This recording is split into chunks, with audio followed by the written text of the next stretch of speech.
All right. Hello, everyone. Thanks for attending today's CGD seminar. Before we get started, I'll remind everyone of our Cgd Code of Conduct at these seminars, where we offer constructive feedback, share the air, acknowledge teamwork, encourage innovation, show appreciation, and consider new ideas. I'll also ask that everyone please keep themselves muted and hold any questions until the end. If you have a clarification question, feel free to put that in the chat. Now it is my pleasure to introduce today's speaker. Matt Long is a scientist 2 in the ocean section here in CGD. He received bachelor's and master's degrees in environmental engineering from Tufts University and a PhD in oceanography from Stanford. He's been at NCAR since joining thereafter as an ASP postdoc. Matt's research interests include modeling ocean ecosystems and biogeochemistry, interactions between ocean physics and biology, and the global carbon cycle. His talk title today is Planetary Metabolism in the Anthropocene. So Matt, go ahead and take it away. Okay, thanks Dan, and thanks everybody for joining. Let's see.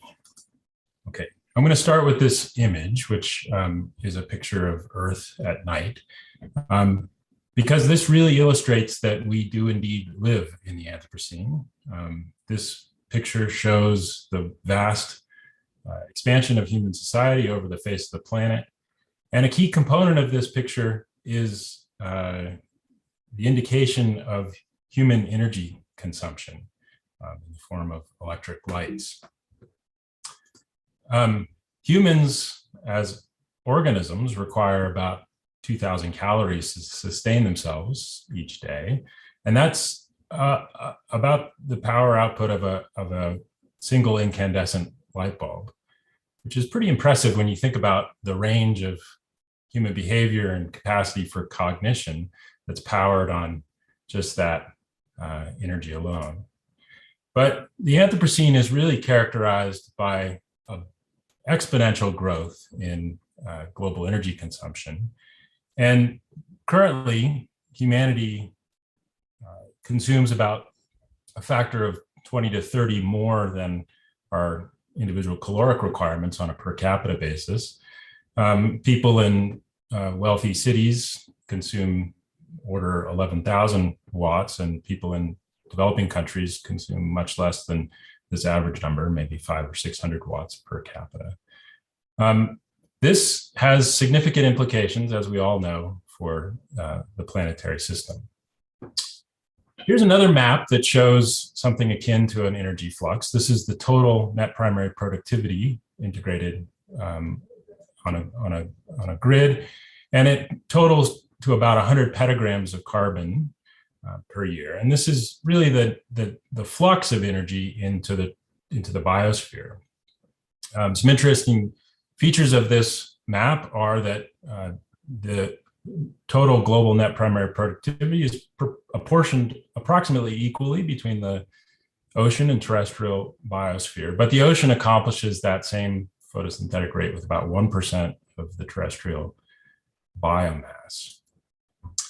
That biological activity on the planet has a signature in the atmosphere, and I'm showing here a graph from Dave Keeling's initial paper describing the inception of the Keeling Curve record in 1958 at the Mauna Loa Observatory. And a key feature here is this seasonal fluctuation in atmospheric CO2, which is indicative of net photosynthesis in the Northern Hemisphere summer and followed by a respiratory signal in the winter. Another feature of this sort of planetary scale metabolism is the mobilization of other elemental constituents of life.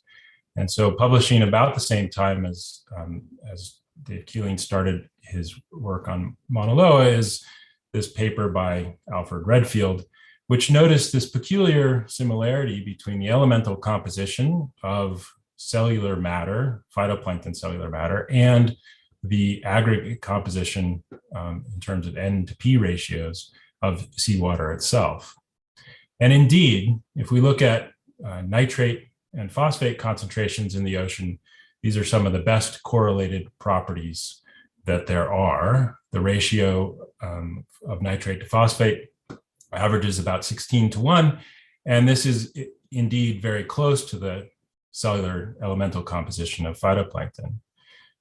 The fascinating thing about this is that there's biological mechanisms that interact and span the scales of individual organisms at the micrometer scale up to the planetary scale, integrated by ocean circulation. And indeed, if the ratio deviates too far from this 16:1, there's mechanisms, denitrification and nitrogen fixation, that restore that elemental ratio in the ocean fluid itself.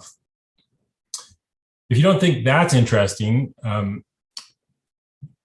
just hold on, because this elemental ratio is enabled by respiratory processes, and critically, that respiration requires oxygen. And so almost magically, it seems, if you compute the concentration of oxygen at about 0 degrees C, so a high latitude outcrop region, and compare that in stoichiometric equivalence to the global mean or the global inventory of nitrate, you get a pretty close correspondence, which is to say the ocean receives exactly the amount of oxygen it needs to respire its nutrient inventory, which suggests that there should be regions in the ocean that are depleted, where oxygen is depleted to near zero. And indeed, this map on the right shows the minimum, the saturation value of oxygen at the minimum point in the column from global observations,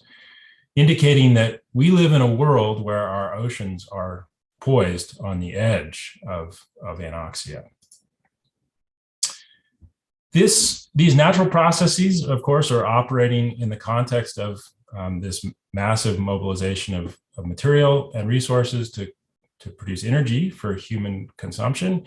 And the legacy of that activity is captured in this now up-to-date version of the Keeling Curve, which shows the accumulation of CO2 in the atmosphere.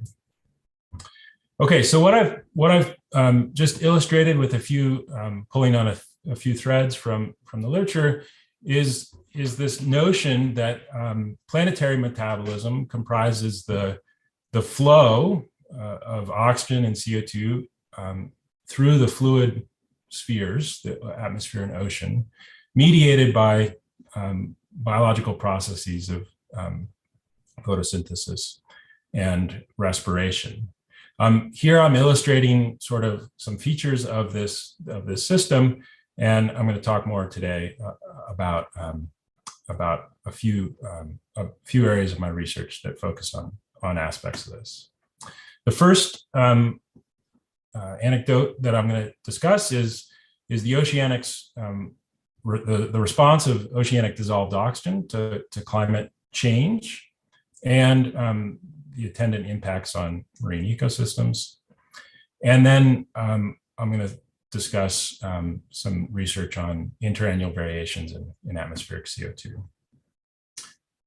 The approach that I've used in my work involves a combination of Earth system modeling and through collaboration, global scale observing capabilities, notably on the G5, NCAR G5 aircraft here. Much of my focus over the past several years has been devoted to helping to lead the effort to develop and maintain the ocean biogeochemistry component in CESM. This is called MARBLE. And I had the idea back in 2014 when we were contemplating a move to a new ocean general circulation model to approach that move by developing a modular implementation of ocean biogeochemistry.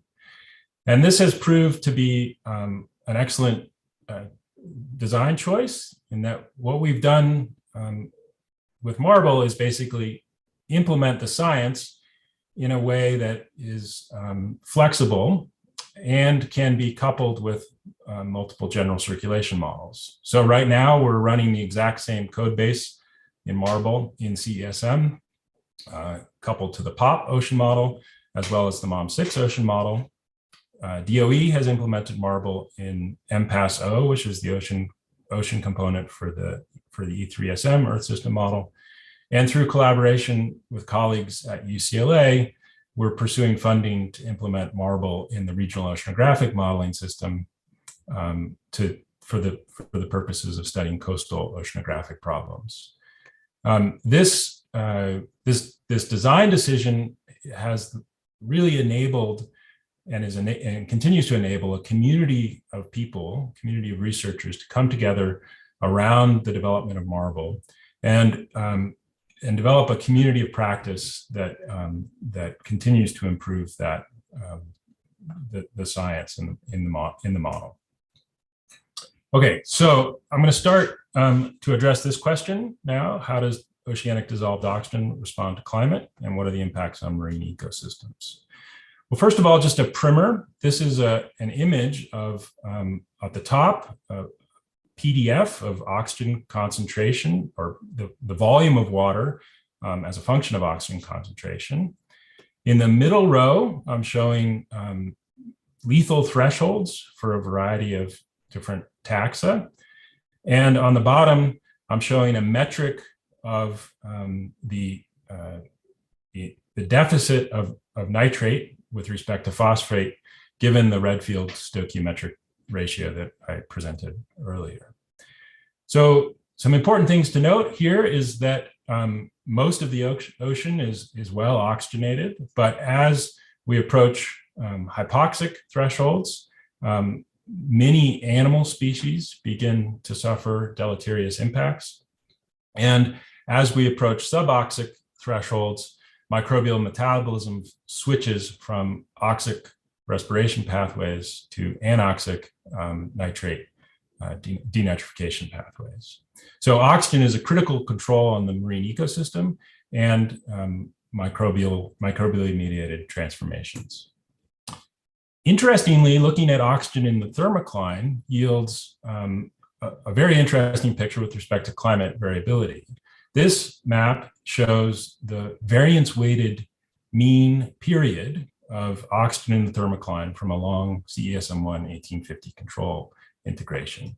So what we can see is that over much of the thermocline, variance is concentrated in the decadal band, indicative of decadal climate variability. And indeed, we've looked at this, for instance, in the North Pacific. The figure on the right shows the first principal component of oxygen in a CSM integration at 200 meters compared to the annual Pacific Decadal Oscillation Index. You can tell by eye that there's a very strong correlation. In this paper, we go in to details in terms of describing the mechanisms, which are a combination of isopycnal adiabatic movement of isopycnals in the ocean interior, which translate background oxygen gradients vertically. This has the counterintuitive effect of yielding positive correlations between temperature and oxygen at low latitudes, as well as at high latitudes, changes in ventilation mediated by cold air outbreaks over, for instance, the subarctic North Pacific that inject new oxygen into the thermocline. Here's another picture of the impact of interannual variability on oxygen and the associated biogeochemical impacts. The figure on the left shows water column denitrification rates simulated in CESM. And the variability here is tremendous. It's order 100% changes on interannual timescales. This variability is mediated by the ENSO cycle, which causes thermocline displacements. During a La Nina event, the low oxygen waters in the eastern equatorial Pacific are elevated in the water column and therefore receive a larger fraction of the biological material, causing that enhanced flux of biological material drives enhanced denitrification. The reverse is true during an El Nino event when the thermocline is depressed and the oxygen minimum zone is relatively isolated from that biological organic matter supply. So these changes, this variability is superimposed upon this variability is a strong forced trend. On the left, I'm showing time series from the CESM1 large ensemble integration that show projections of substantial declines in oxygen out to 2100, with a global decline approaching 4% by the end of the century. It's important to note that this oxygen decline manifests as the result, only partially a result of the direct effect of temperature on oxygen solubility. And that's illustrated on the right with the red curve. That direct effect of solubility is augmented by changes in ocean circulation that shift the balance of respiration relative to oxygen supply. The stratification effect basically curtails supply, causing an accumulation of a respiration signal that drives additional deoxygenation. So these forced trends, as I said, are superimposed on natural variability. And here's an illustration of how that works. So these two rows of plots illustrate oxygen trends in the North Pacific from two ensemble members from the large ensemble. On the left, I'm showing the total trend over this 50-year period. And in the two right columns, I've broken that down into an internally generated component of variability and a forced component of variability. This is a type of plot that Clara Desser has published in several papers. And what we see is that ensemble member 32 and ensemble member 34 have very different internal variability. The structure of internal variability is very different over this 50-year period. And that, whilst the forced trend is common between them, but that yields very different projections out at 2055 for what oxygen at 200 meters in the North Pacific might look like. In 2016, we published a paper where we actually analyzed, did a formal analysis of the time of emergence for oxygen trends and found that over large regions in the North Pacific, that time of emergence was surprisingly soon, just in the next couple decades. The thing that one of the results that I really liked from this paper was the plot on the right, which shows a projection of the spatial pattern associated with the force signal onto each ensemble member. And what essentially this shows is that the growth in the magnitude of the forced trend suppresses all other modes of natural variability. This is the ascendancy of that forced pattern and the imprint of that forced pattern basically eradicating all other signatures of variability in the ocean. So this paper received a lot of attention, which actually kind of surprised me, but clued me into the fact that public awareness of the deoxygenation issue really lagged that in the scientific community. I think a good analogy is the ocean acidification problem, which really came to the fore in the scientific community in the late 90s, and then concerted efforts brought that issue to public awareness. This was a thoughtful article in the Washington Post. The Huffington Post ran a more incendiary title on this paper.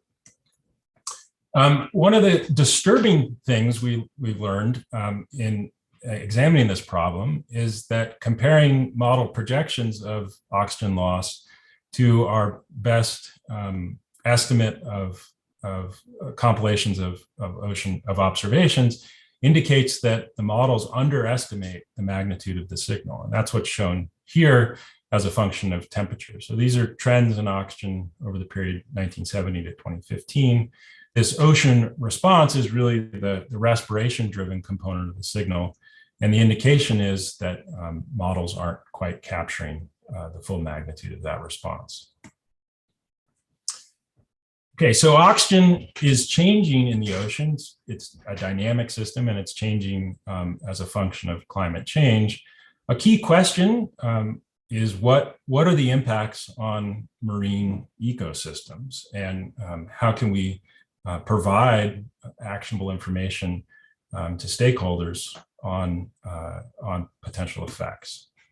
So an important thing to keep in mind here is, or an important component of being able to make such projections, is having a representation of how oxygen impacts organismal physiology. And this equation at the top is a definition of such a framework. It's termed the Metabolic Index, and it's published or originally developed by my colleague Curtis Deutsch, now at Princeton. It's essentially a ratio of oxygen supply to metabolic demand. Oxygen supply can be written in terms of the partial pressure of oxygen in seawater, modulated by a parameter A0, which encapsulates physiology like gill geometry and transfer efficiency across transfer membranes. Metabolic demand is represented by this Arrhenius equation with a temperature-dependent parameter E0. So if we look at the expression of this equation in PO2 temperature space, there is a curve where phi, the metabolic index, equals 1, and that inscribes a region above the curve, which is habitable for this organism, and below the curve it is not habitable because the organism is not capable of meeting their metabolic demands. It gets a little bit more complicated because phi equal 1 indicates oxygen sufficient to meet resting metabolic demands, but organisms in the environment require energy expenditures for food acquisition and reproduction, for example. And so there's a critical value of phi below which ecological it is impossible to sustain ecologically relevant metabolism. And so that is another parameter, phi crit. So the intercept of these curves with atmospheric pressure, the mixing ratio of oxygen in the atmosphere is about 0.2, it defines an absolute thermal maximum above which organisms simply cannot persist because their metabolic demands cannot be met. So Curtis's group has amassed a database of these physiological traits for a number of organisms, about 60 to 70 organisms, and that's what's shown here. And so this is essentially a trait space for which we fit a set of idealized distributions. And in a sense, we can think of this now as an integration kernel. If we integrate environmental variability in this trait space, we can get a clear assessment of how organisms might respond to covariation in oxygen and temperature. So here's a result doing just that. This is quite alarming, in fact, but it shows this is a map computed using the metabolic index machinery, and it shows basically the fraction of time that locally adapted ecotypes, so ecotypes that are metabolically, that can live in the current ocean. It shows the fraction of time, the change in the fraction of time at 2100 when the ocean is habitable. And so this map shows strong reductions in habitability in the upper ocean. I should say this is for the upper kilometer. Strong reductions in habitability out to 2100, particularly in the North Pacific. So that physiological framework provides an important component of our capacity to project impacts of covariation in oxygen and temperature on marine ecosystems. Another important component there is actually some of the ecological dynamics and food web processes. And so what we're working on now is actually implementing an explicit model of fisheries relevant species in CSM that will be coupled to MARBLE as well as the GFDL Ocean Biogeochemistry Code. And in the process of implementing this fisheries model called FEISTY, we'll be exploring parameterizations of oxygen temperature-dependent hypoxia as an augmentation to the model. Okay, so that was the oxygen story that I hope to tell today. I'm going to move on to the second question, which is what explains interannual to decadal variability in atmospheric CO2. I'm not actually going to answer that question, but rather focus on a subsidiary question, which is how much CO2 does the Southern Ocean exchange with the atmosphere each year? So this is a relevant question because the Southern Ocean is recipient of the world's deep waters, which upwell at the Antarctic circumpolar current, and in the process of upwelling bring old respired waters to the surface that are rich in CO2. A portion of that CO2 can outgas, leading to a large natural outgassing flux. Simultaneously, there's an overturning circulation. So that upwelling is part of the overturning circulation. As that water comes to the surface at the Antarctic divergence, it's advected poleward and equatorward, where it is subducted again into the ocean interior, entraining large amounts of anthropogenic carbon. And so approximately 40% of the ocean's current anthropogenic carbon inventory is thought to have entered through the air-sea interface in the Southern Ocean.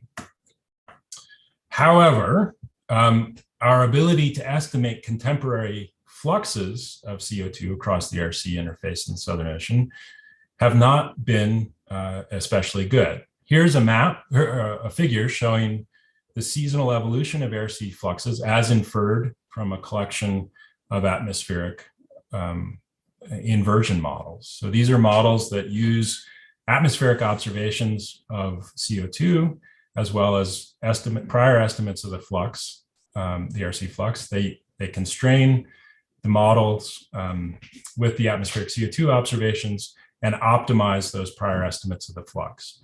So needless to say, there's not strong agreement across these models. In fact, there's over 100% disagreement. If we add another resource here, which is surface ocean PCO2, fluxes inferred from surface ocean PCO2 observations, the picture doesn't get a whole lot better. And it's important to note that actually these products are not entirely independent because the atmospheric inversion models tend to use surface ocean PCO2 observations as their prior flux estimate. So that's sort of the background picture. Around 2016, the plot got thicker with the SOCOM project, which started deploying a bunch of bioargo floats in the Southern Ocean. These floats measure pH. From pH, they attempt to infer surface ocean PCO2 and develop flux estimates on the basis of the surface ocean PCO2 observation. So here's the picture I showed you before, and just keep an eye on the y-axis here as I add the SOCOM estimates. So the SOCOM floats come in with much stronger wintertime outgassing and significantly weaker summertime uptake. Okay, so this is the curves in beige. There are a collection of flux estimates that are based on SOCOM floats. So that picture, the uncertainty surrounding air-sea flux of Southern Ocean CO2, was one of the primary motivations for the ORCA's campaign. And this is an aircraft campaign that I co-led with my colleague Britt Stevens, where we took the NCAR G5 down to Punta Arenas, Chile, and flew a series of research flights over the Southern Ocean to measure the distribution of CO2, oxygen, and other constituents in the atmosphere. ORCA's was comprised of about 19 or it included 19 research flights. And this is sort of the aggregate picture. This is a cross-sectional plot showing each CO2 measurement we made in the altitude, latitude plane during orcas. And the flight tracks comprising these measurements are illustrated in the map to the right. So the dominant thing we observed was this drawdown of CO2 in the lower troposphere and an enhancement of CO2 in the upper column. So it took us a while, but we eventually used these observations to develop quantitative estimates of the Southern Ocean air-sea exchange of carbon. And this work was published in Science just at the end of last year. So this is the orcas flight track. We also used data collected on the Hippo campaign, which occurred in 2009 to 2011, and a subsequent campaign, ATOM, which started flights actually just immediately following orcas in 2016. Collectively, these aircraft campaigns enable us to put together a set of transect observations over the Southern Ocean, as illustrated here in the altitude latitude plane, that sampled something like 7 or 9 of the months of the year. So using these data, we could develop then a sense of the seasonal cycle of CO2, the patterns of CO2 variability in the troposphere. That's what I'm illustrating in the top row. So the top left panel shows the cross-section plot that I showed you earlier from orcas with drawdown of CO2 in the lower troposphere, enhancement in the upper portion of the domain. And then on the right is a similar plot from an ATOM flight that shows a much more homogeneous distribution with CO2 still elevated in the top of the domain. To provide quantitative estimates of the fluxes from these data, we developed a vertical gradient metric that is actually defined using a potential temperature coordinate. And that metric is, the definition of that metric is shown here. So we average CO2 below the 280 Kelvin isentrope, and subtract from that a sort of mid-troposphere reference value. This then shows a picture of the seasonal evolution of this delta theta CO2 metric. So on the left is vertical columns in theta space, in a theta coordinate, showing the strong drawdown of CO2 in the lower troposphere in summer, and a much more homogeneous structure in the other seasons. The seasonal evolution by aircraft campaign is shown here with relatively neutral gradients in most of the year, and relatively strong gradients drawdown in summer. So using this metric and the collection of aircraft flights, we sampled a set of atmospheric transport models like the observations, and then took the gradient metrics we computed from each of those transport integrations and related those with the associated flux average 90 days prior to the aircraft campaign. So this figure shows this air-sea flux that was used to force the transport integration relative to the theta, the vertical gradient metric computed from that same transport integration. Now, a major limitation of the atmospheric inversion models is their ability to faithfully simulate atmospheric transport. So we don't necessarily trust any one of these transport models. What this framework does then is allows us to develop a constraint on the flux that's independent of any one particular transport scheme. So with a relation, as it turns out, there's a strong linear relationship between the flux and the vertical gradient.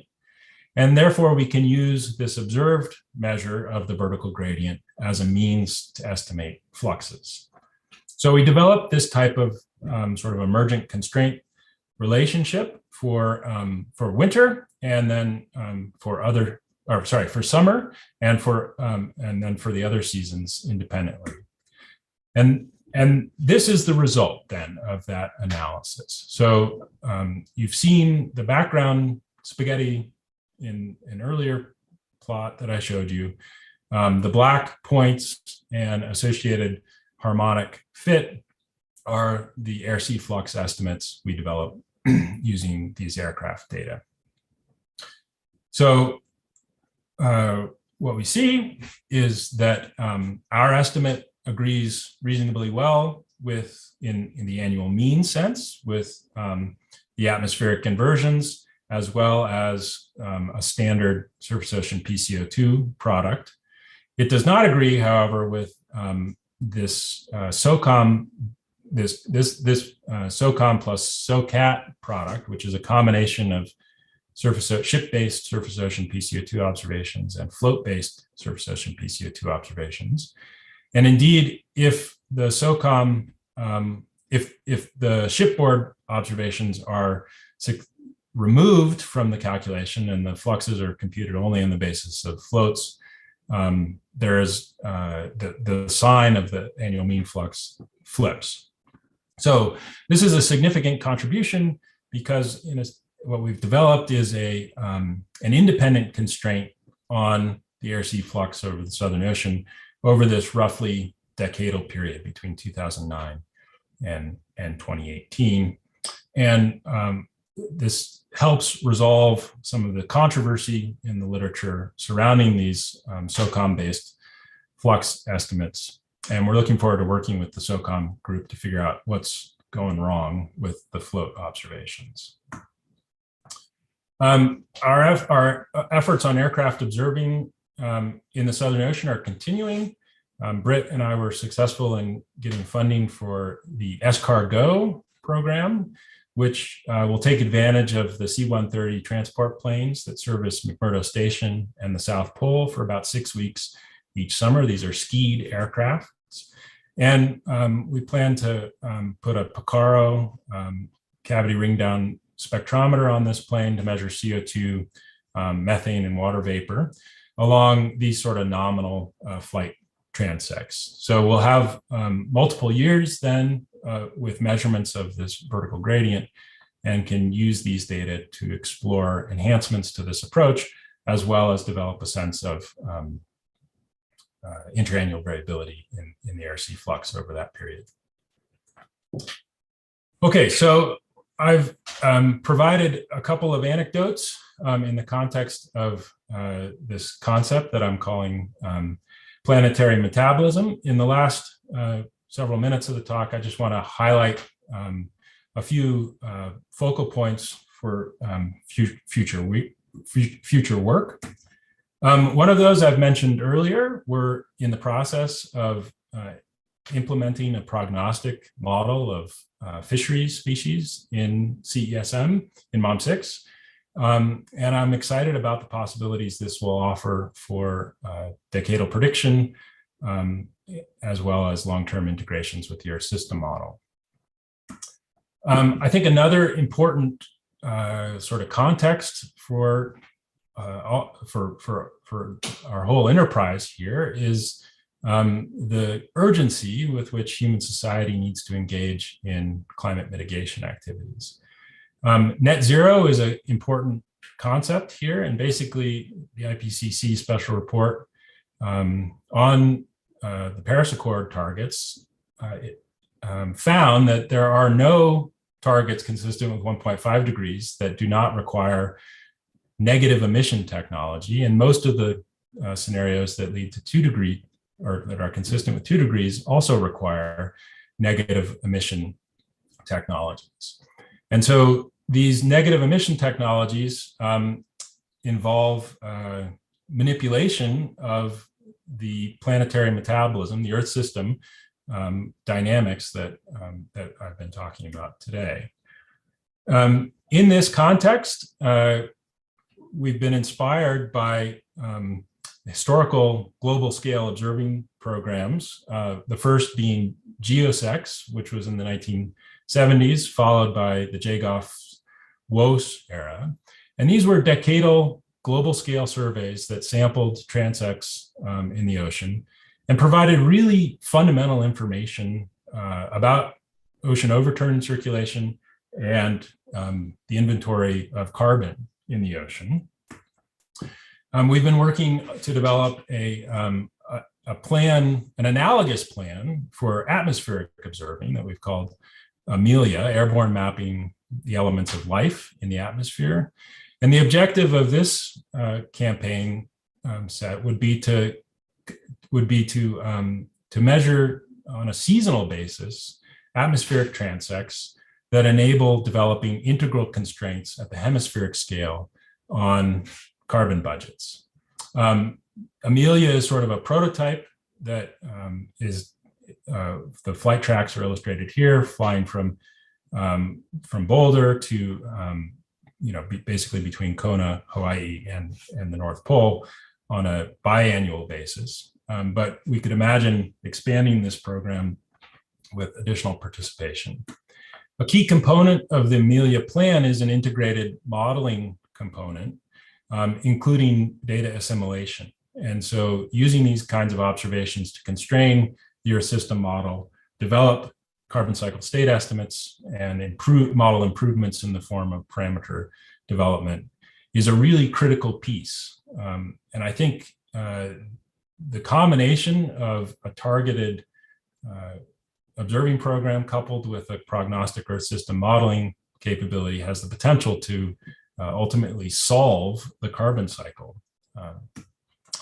Another important piece of future work is to engage directly in supporting research and deployment of negative emissions technologies. And there's a lot of attention right now on a collection of ocean-based negative emissions technologies, some of which are illustrated here.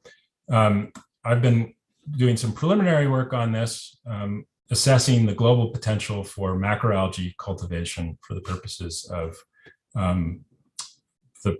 carbon sequestration, which I'm not necessarily convinced is a good idea, but there's such tremendous enthusiasm across society for pursuing this that I think it's really important for the scientific community to provide clear information about the potential efficacy and possible ecological risks.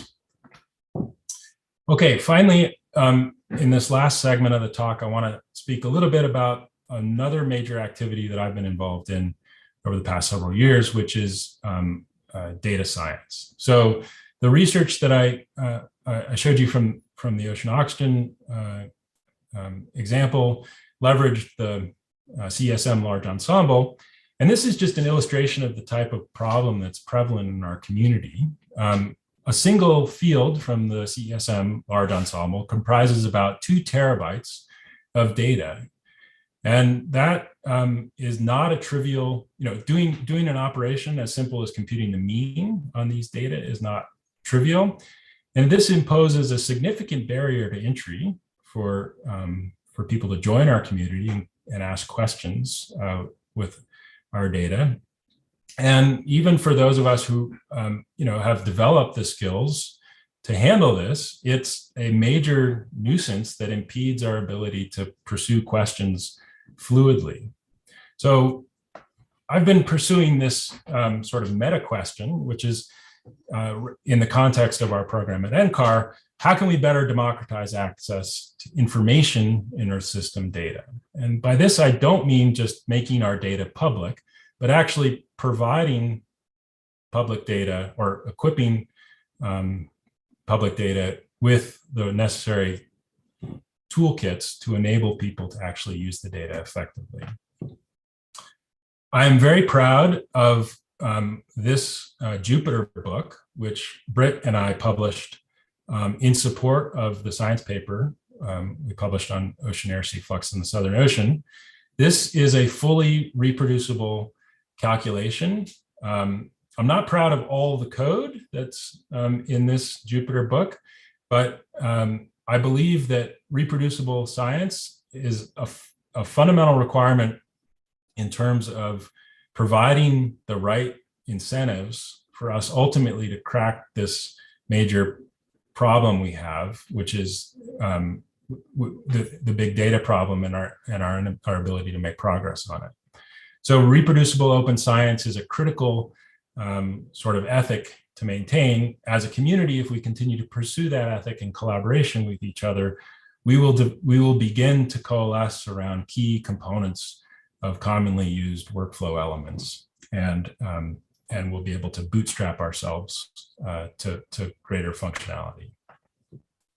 I think Earth system data science integrates strongly into NCAR's strategic plan, and our ability to basically pull together the Earth system modeling resources that we develop with the community and the computing platforms to conduct actionable science. And I've mentioned a few sort of applications of this. And so I'm excited to approach this Earth system, continue to work on this Earth system data science initiative over the years to come.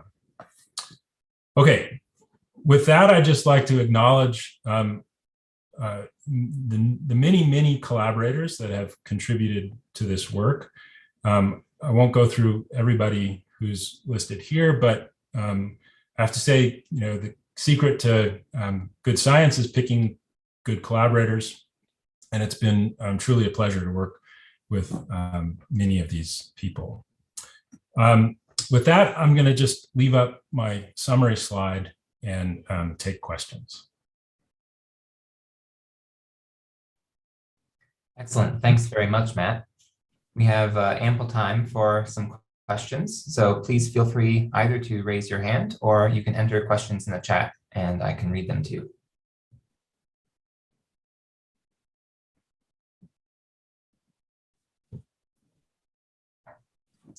Right, we have a question from Peter Sullivan. Go ahead. Hi, Matt. Nice talk. Interesting. I was just wondering if you could comment on the uncertainties of about the rules and processes of how fluxes get in and out of the water, how that impacts your conclusions. Yeah, it's a great question. So the way air-sea flux is parameterized is with a gas transfer velocity that is highly uncertain. It's modeled as a square dependence on the wind speed. And I think in the context of the Southern Ocean environment in particular, I don't have a lot of faith that that relationship is accurate. So the surface ocean PCO2 flux-based estimates or based flux estimates are contingent on that gas transfer velocity. Because our approach is dependent nominally on features of the gradient in CO2 that develops in the atmosphere, our estimates are not sensitive to the air-sea gas exchange parameterization, but rather could, in theory, with more precise observations on both the ocean and atmosphere side, this type of observation could be used to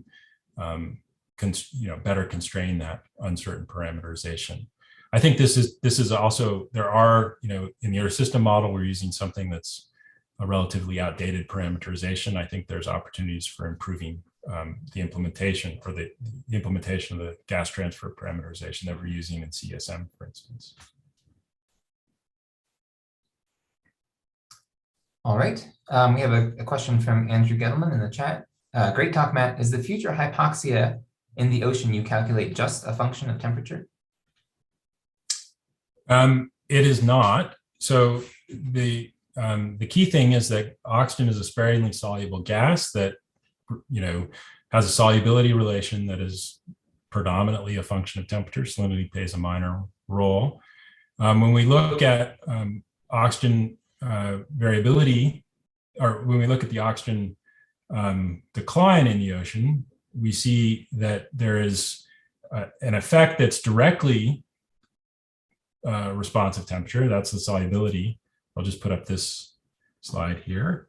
Okay, so the dashed line we can compute from thermodynamic equations that define the solubility relation. And basically, the response of the ocean in terms of stratification limits the ventilation of waters in the interior that causes a signal of respiration to accrue. And so we can think of that sort of as waters in the ocean interior are growing older in terms of their ventilation age. And by virtue of growing older, they comprise a larger respiration signal.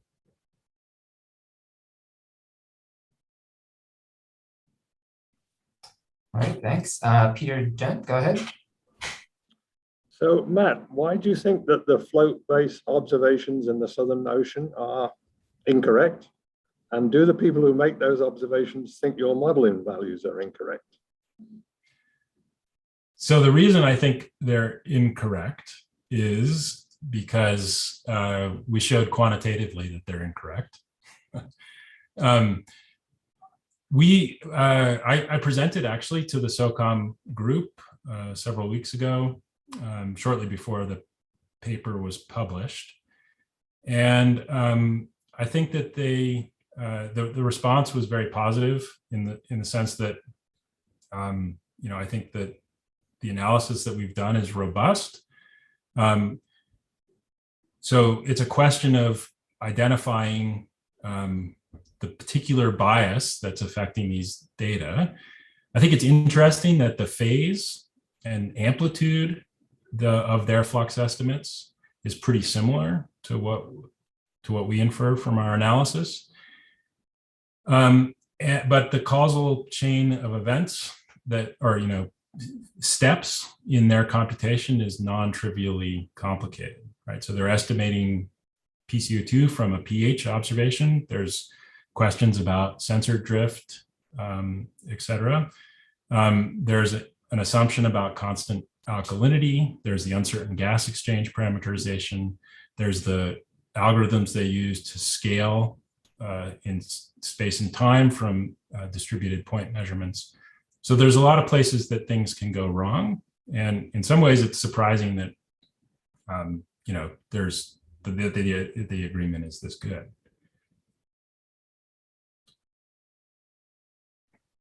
We have a question in the chat from Rich Neal, who asks, how do you contrast the algae cultivation solution in the Eastern Pacific with the bloom that occurs annually in the Gulf of Mexico, which is generally seen as a bad thing? Nice talk.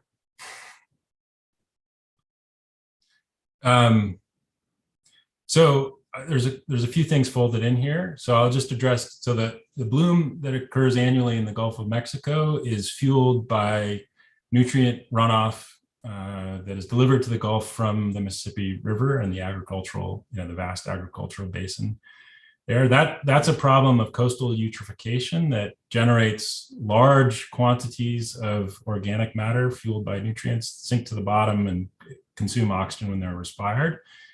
The algae, that's a distinct deoxygenation problem from the global deoxygenation problem that I was talking about, which is really manifest as a result of climate change. I think the algal cultivation angle is certainly, projects onto these questions somewhat.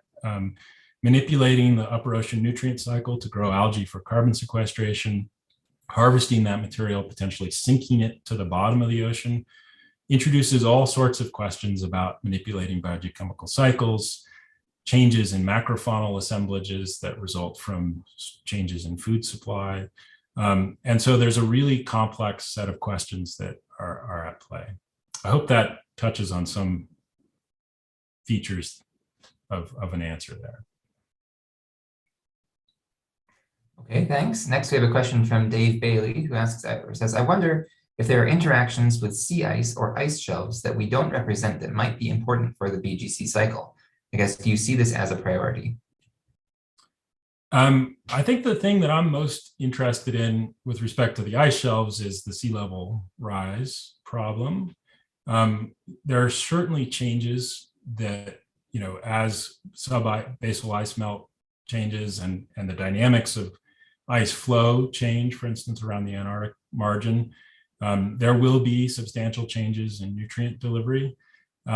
That's given the range of problems we have in terms of short-term, decadal scale questions. I wouldn't put that on the top of the priority list. With respect to sea ice, there are really interesting ecological problems, questions, particularly associated with sub-ice algal growth that may be an important food source sustaining Antarctic marine ecosystems. I've been working on projects related to Antarctic marine conservation that I didn't touch on today, and I think that there's good reasons to think that a more replete representation of the ice algae ecosystem would be an important component of our ability to assess interannual to decadal scale changes in higher trophic level productivity in the Antarctic system, for example. Okay, next up, a question from Hugh Morrison, who says, the plot of O2 depletion versus temperature is quite striking. Can you say more about ideas for why all the models are much different than the obs? Yeah, let me just put that back up. Okay, so yeah, as I mentioned earlier, the dashed line here is a thermodynamic truth. We can compute that exactly, and all the models basically capture that. Because we're in temperature space, that line is an upper envelope really for the deoxygenation effect. You can think of deoxygenation as consisting of a repartitioning of the global nutrient inventory from nutrients that are nominally preformed, which is to say that they're advected from surface waters into the interior, not delivered to the interior via the biological pump.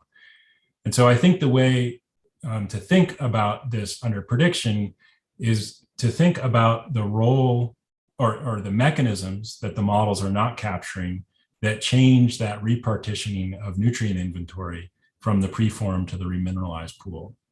So an example of that might be the response of the surface ocean mixed layer depth to warming. The model, for example, if the models do not capture a shoaling boundary layer that to a degree that's happening actually in nature, that would project on to the preformed remineralized partitioning equation, because shallow mixed layers tend to drive nutrients to greater degrees of depletion in the surface ocean. Another example would be dynamics associated with sort of the particle escape velocity. So how effective, how efficient is the upper ocean ecosystem at exporting organic matter from the surface layer, and how are those processes dependent on temperature? If the models aren't capturing that variation in the state velocity correctly, for instance, a shift to smaller celled phytoplankton or a change in remineralization rates that are dependent on temperature, we might get that preformed remineralized partitioning wrong. Great. I think we have time for one more question. Will Weeder says, great talk. How much retuning does Marble take when integrated into different host ocean circulation models? How do different groups handle this challenge? That's a great question. And we don't have a lot of experience with that yet. So we've just, at NCAR, we're still in the process of functionally vetting the Marble implementation in MOM 6. Our communication with DOE and our collaborators there is relatively limited over the past few years. So, I don't know how much they've worked on the tuning of Marble. Certainly for the coastal regime, in a high resolution ROMs, we would expect that tuning to be a significant challenge. But that said, the ROMs group at UCLA now is running a previous version of the CESM ocean ecosystem model. And so we have high confidence that the framework is the right framework. but indeed, there may be parameter changes that are relevant for each physical regime. Great. Well, I think that wraps it up. Let's thank Matt again, and thanks everyone for joining, and I look forward to seeing you all next week.